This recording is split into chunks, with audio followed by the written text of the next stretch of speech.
In recent years, Electronic Arts has been a stain on the gaming industry and is often regarded as one of the most hated game companies in the world. But why is this? What has EA done to earn themselves such a miserable reputation? From its glory days of Battlefront 2 to its less glorious days of Battlefield 2042, this is why Electronic Arts is the most hated game company in the world. Now I'll skip most of the stuff that was almost 2 decades ago because it's mainly irrelevant, but the one point I really want to emphasize is EA wasn't always hated. In fact, in the early to mid 2000s, they were often regarded as one of the better, if not one of the best gaming companies. They put out consistent classics like Dead Space, Mass Effect, Skate 3, Bad Company 2, The Sims 3, Madden 08, and so much more. But EA had a big issue. They weren't making any money, and ironically enough, they were actually losing money. So it begged the question of how could EA make more money? And besides closing down every studio that they bought, they also thought of something else. For this, we have to go back to 2006. Bethesda had just published The Elder Scrolls 4, and in it, they offered players a chance to purchase in-game horse armor that cost $2.5 real-world dollars. The response from players was extremely negative, but this did little to deter EA. And unfortunately, this brings us back to EA in 2009 when FIFA published FIFA 09, and along with it came the brand new edition of Ultimate Team. It offered the player a chance to build a team with their favorite players, and you could trade virtual trading cards with other players or just outright buy them with coins to upgrade your team. So what's the issue? Sounds great, right? Well, not so much. FIFA 09 proved to EA that they could add in-game items that could be bought with real-world money, or in other words, microtransactions. And although the early stages of microtransactions are a far cry from where we are today, FIFA 09's in-game monetization system would set the precedent for EA's greedy rule over the next decade of gaming. And greedy it was. Although EA started the decade off perfectly with Mass Effect 2, Bad Company 2, Skate 3, and The Sims 3, their streak of continuous classics wouldn't last. A mix of insatiable greed and little care for their consumers earned them the most hated company in America award. Twice. And not only this, but they were losing money, and a lot of it. EA knew they had to make a change to keep the company afloat. John Riccitiello, EA's then CEO, had decided to step down and was promptly replaced by Andrew Wilson. And in less than 2 years, EA would be back to making an extreme amount of profit. However, this profit came at a cost, and that cost was the consumer's enjoyment. See, back in 2005, EA and 2K Games were constantly trying to one-up each other in their respective football games, and to their credit, both companies created some pretty great titles, but EA knew that 2K was taking a lot of sales from them. So instead of focusing on making better and more impressive sequels, EA opted to just buy the exclusive rights to make and publish NFL football games, essentially creating their own monopoly. Now, back to 2013, EA realized that they were completely incapable of publishing good games anymore. So once again, to avoid any direct competition, EA purchased the exclusive rights to the Star Wars franchise, and with it came Battlefront 2015. And admittedly, I actually enjoyed Battlefront, but you know what I enjoy more? Battlefront 2. Yeah. The game that came out almost 10 years prior had more features and content than Battlefront 2015, and what was even more ridiculous was the paywall required to access all of the game's features. It was $110 just to experience the full game. Regardless, Battlefront 2015 sold extremely well, so naturally, it spawned a sequel. Unfortunately, we're back to the future, and EA is powered up. They've reached their strongest, most powerful form yet. Dear God, it's 2017 EA, and they've got a slew of controversy with them. They announced their next big project, one that can't fail, one that has such an important legacy among gamers that there is zero way that it can flop. With $40 million spent in 5 years in the making, EA had done it. They'd crafted their next masterpiece, Mass Effect Andromeda, and it really was something. The face models looked worse than Superman 64's, the animations were lacking, and the main character looked like she'd taken 7 horse tranquilizers. Mass Effect was a disaster, and EA instantly abandoned it. But they had another game up their sleeve. One game that would make each and every gamer's panties moist. Something that would make headlines for its innovation. They needed a good, no, a great game that wouldn't just sell. They needed a game to save EA.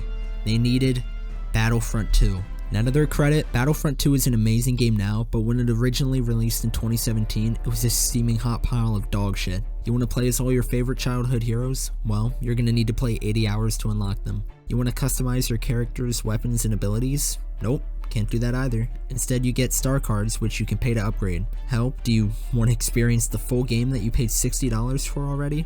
Well, actually, you can do that for 4,528 hours of total playtime, or $2,100. Battlefront 2 was a disaster, and it was completely EA's fault. They prioritized profits over everything else, opting for star cards instead of a traditional progression system. And honestly, this could have gone a lot better for EA if the only way to unlock and upgrade them wasn't through randomized loot boxes. Now, of course, you could earn these loot boxes, or you could pay money for them, and it didn't take very long at all for people to realize that Battlefront 2 was quite literally pay to win. Now, EA was getting a lot of bad press, so their PR team rolled out to shut down all the haters, but unfortunately for them, they tried to argue with Reddit. This didn't go well. EA claimed that they wanted players to feel a sense of pride and accomplishment after unlocking everything, but this was complete bullshit. People got angry, the Redditors attacked, and EA earned themselves the prestigious award of the most downvoted comment in Reddit history.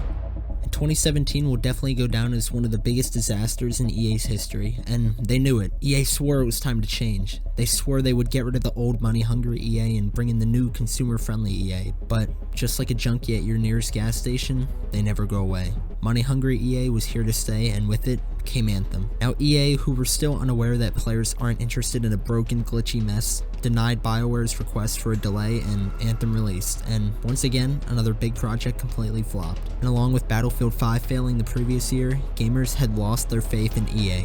People were fed up with the money-hungry, greedy corporate executives ruining their favorite franchises. Players were fed up with incomplete, unplayable games, and Anthem was the last straw for EA. Then the Battlefield trailer came out, and everyone forgot about all of that because EA was gonna do it. They were gonna save casual gaming. 3 years in the making, millions spent, so many resources pumped into 2042 to make it the best possible. It flopped. You get the point. EA hypes up these huge blockbuster titles only for them to come out incomplete because of rushed development and insatiable greed that forces EA to ruin every single game they touch with microtransactions. Now, from what I've seen, besides 2004, EA is generally a pretty good work environment. I wouldn't say it's the best company to work for, but it certainly beats working for Activision Blizzard. And besides the constant time crunches and rushed development of major projects, I've seen that it's pretty enjoyable to work for EA, even if they force more than 100 senior developers at DICE to leave because of limited creative freedom. Unfortunately, the games that EA develop and make now are a victim of corporate greed that runs their company. I mean, seriously, could you imagine trying to have to pitch a game to EA? Hey, so have you guys thought of an idea for a game yet? Actually, yeah, we just came up with this really cool multiplayer game. Alright, cool, can we monetize everything in it? Well, probably, but sir, I don't think the players are gonna like that. Yeah, tough shit. You guys have 16 months to make it perfect, and if it gets any negative reviews, then we'll shut you guys down next. So, is EA some pure evil company who mistreats employees and abuses their power? Kind of, but isn't every corporation? I mean, at the end of the day, EA is most likely the worst gaming company, but in terms of corporations, they're just your regular old company exploiting the ignorant. Does that make it right? Absolutely not. It is, after all, why EA earned themselves the most hated company in America award. Twice, but they have zero reason to change. They still make more money than everyone watching this video combined, so why should they change? Now, if you're hyped up for any future release from EA, just remember they are the most hated company in America for a reason. Excited for Dead Space? So am I, but don't think for a second that it'll be good. Hell, don't even think it'll be playable, because at the end of the day, the only thing we can expect from EA is complete dog shit. And that's honestly really sad to see. Most of us grew up with EA's classics like Mass Effect, Battlefield, Battlefront, Madden, and so much more, but over the years, EA's collapsed into a hated, greedy corporation who's more concerned with making money than making consumers happy. They started to add microtransactions to any and everything, and even started locking content behind paywalls. I've come to expect so little of EA that I can't even really be disappointed with the releases anymore, and I really hope that EA can get their shit together someday, but for now, EA still remains the most hated company in the world. Now, you guys might have noticed that I didn't really talk about Madden, FIFA, or any of the other useless garbage that EA pumps out every year, but why would I? Everyone knows how bad they are, and there's hundreds of in-depth videos showing what terrible recycled trash they are, so go check out some of those. But thank you guys so much for watching, and if you enjoyed, make sure to check out my video on how EA ruined Battlefield 2042. And I'm not the kind of lad to peg you for subs, so here's my good friend to do it instead. Not subscribed my YouTube channel yet, to subscribe it today and press the bell icon to receive notification about my new videos. Like, share, all that bullshit, and always remember to stay inbred. It's the only thing special about you. Peace.